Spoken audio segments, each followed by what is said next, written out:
Deputy Minister of State Security Zizi Kodwa is in Cape Town.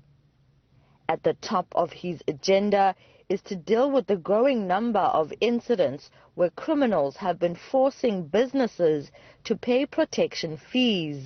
You can't allow communities in the Western Cape, in the townships, in the Cape Flats, to live in such a fear. So something must be done. So part of what we are doing in the main is to mobilize communities.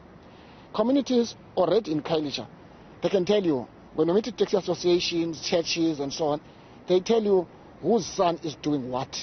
And that is very important, because it then helps the police to identify. You don't need to investigate, because some of these things happen in daylight.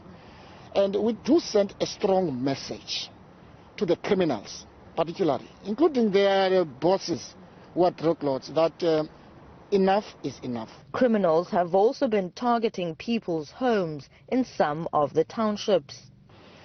What has happened since, a number of arrests have been made, and police have already identified, working with communities, because it's communities who identify, if it happens next door, we know it's the son of somebody, and a number of arrests have been made. And I think already culprits, those who are behind, have already been identified, and police are really working day and night to make sure that we bring peace. Communities don't need protection from criminals. Communities need protection from the state.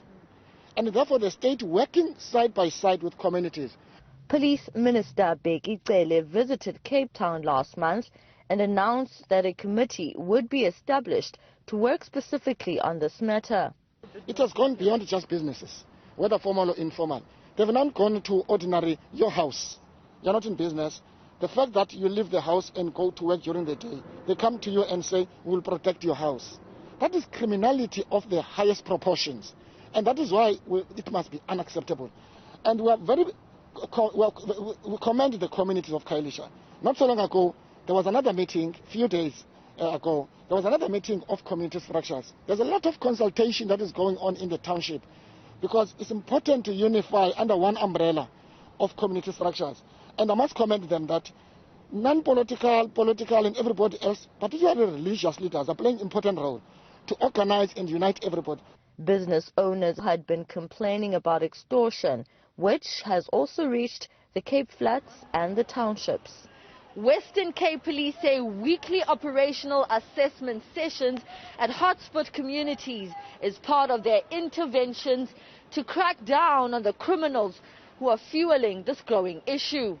For Newsroom Africa on Channel 405, I'm Athi Mtongana in Cape Town.